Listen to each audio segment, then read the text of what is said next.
چلیں حضرت بلال حبشی کا یوں تو بڑا نام تھا، نبی پاک کے صحابی تھے، موزن رسول تھے. تو حضرت بلال گئے اور جا کر پتہ ہے آپ نے کیا کہا؟ دیکھو بھائی، ہم پہلے غلام تھے، ہم اسلام نہیں لائے تھے، ہماری کوئی ویلیو نہیں تھی، ہم ایمان لائے، اسلام کی وجہ سے ہمیں عزت ملی، ہمیں پہلے کوئی نہیں پہچانتا تھا، آج ہم جو کچھ ہیں وہ اسلام کی وجہ سے ہیں.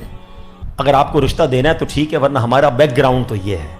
وہ خاندان والے بھی بڑے اچھے تھے، انہوں نے کہا ٹھیک ہے آپ نبی پاک کے صحابی ہیں، موزن رسول ہیں. انہوں نے اپنی بچی کا رشتہ حضرت بلال کے بھائی کے ہاتھ میں دے دیا. حضرت بلال کے بھائی جب باہر نکلے کہتے ہیں آپ کیسے انسان ہیں، میں آپ کو لے کر گیا کہ آپ میرا رشتہ کرائیں، آپ پچھلی باتیں لے کر بیٹھ گئے، ہم غلام تھے، ہم غریب تھے، ہمیں کوئی جانتا نہیں تھا. اب آج کی بات کرتے ہیں نا کہ آپ کا کتنا بڑا مرتبہ ہے، کتنا بڑا خاندان ہے، نبی پاک سے اتنا تعلق ہے. کیا شاندار جملہ حضرت بلال نے کہا کہ میں نے جو کہا سچ کہا، اور یہ سچ کی برکت تھی جس کی وجہ سے تمہارا رشتہ ہو گیا. اب اس ایک واقعے سے جو درس ملتا ہے نا کہ کیوں چھپاؤں. ہم لوگوں میں بڑا پرابلم ہے یہ، شادی کرنے جاتے ہیں، او جناب اتنے جھوٹ مبالغے، لڑکا یہ کرتا ہے تو وہ کرتا ہے، اتنی پراپرٹی، بعد میں پتہ چلا کنگلا ہے. او بھائی پہلے ہی بتا دو نا کچھ نہیں ہے بھائی، بعد میں لڑائی ہوگی. میں خود جانتا ہوں ایک صاحب کو، ہمارے جاننے والے تھے، میں حیران ہو گیا. اچھا مجھے پتا اس کے پاس گاڑی واڑی تو ہے نہیں. ایک دن میں نے دیکھا تو بڑی گاڑی اور بڑا جناب لگژری سوٹڈ بوٹڈ. میں نے کہا تمہیں کیا ہو گیا؟ کہہ رہے یار وہ رشتہ آیا تھا تو میں نے کرائے کی گاڑی لی، کرائے کا بنگلہ لیا ہے، اور میں جو ہے وہ سارا ان کو بتا رہا ہوں کہ میرا ہے. میں نے کہا خدا کا خوف کر، جب رشتہ ہو جائے گا اس کے بعد کیا ہوگا؟ وہی ہوا، تھوڑے عرصے کے بعد طلاق ہو گئی. تو یہ جو جھوٹ کی بنیاد ہے نا، یہ عمارت گری جاتی ہے. ہم کیوں چھپائیں کوئی چیز؟ رشتہ کرنا ہو، تعلق بنانا ہو، اچھا جھوٹ بول کر بڑائی کرنے کا کیا فائدہ ہے؟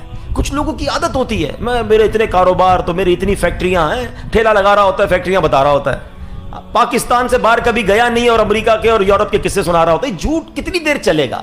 جھوٹ جو ہے وہ آخر کار برباد ہی ہوتا ہے، سچ کو آنچ نہیں ہے. ہمیشہ یاد رکھیں، حضرت بلال حبشی کا یہ واقعہ ہمیں بتاتا ہے کہ انہوں نے سچی سیدھی بات کر دی بھائی ہیں. اچھا کاروباری لوگوں کے لیے بھی ہے، اپنا آئٹم بیچنے کے لیے، اپنا مال بیچنے کے لیے جھوٹی قسمیں کھا رہے ہوتے ہیں. ارے بھائی اتنے، اچھا پھر اتنے کی خرید ہے. آج تک تو مجھے یہ سمجھ نہیں آئی، کسی سے سودا لینے جاؤ بھائی کتنے کا ہے، 5000 کا، بھائی 3000 کا دے دو. بھائی میری خرید ہی 4000 کی ہے، تھوڑی دیر بعد 3000 میں بھی دے دیتا ہے. بھائی تیری 4000 کی خرید تھی، کدھر سے دے دیا 3000 میں؟ جھوٹ بول رہا تھا. تو کیوں بولنا ہے جھوٹ؟ بھائی آپ کہہ دیں میں 4000 سے کم نہیں دے سکتا، یہ آپ کو اجازت ہے، مگر یہ کہنا کہ میری خرید اتنے کی ہے، میں نے لیا اتنے کا ہے، میرا پڑتا اتنے کا ہے، ہر بات میں جھوٹ بولنا ہے. سرور کائنات علیہ الصلوۃ والسلام ہمارے آقا سچے آقا ہے، سچے آقا کا امتی سچ بولتا ہے. پھر وہی بات، ہم بیرون ملک کی مثالیں دیتے ہیں، یار وہاں دیکھو جو بولتے ہیں سچ ہوتا ہے. ہم ان کی مثال کیوں دے رہے ہیں؟ ہم نے نبی پاک کی تعلیم کو چھوڑا ہے.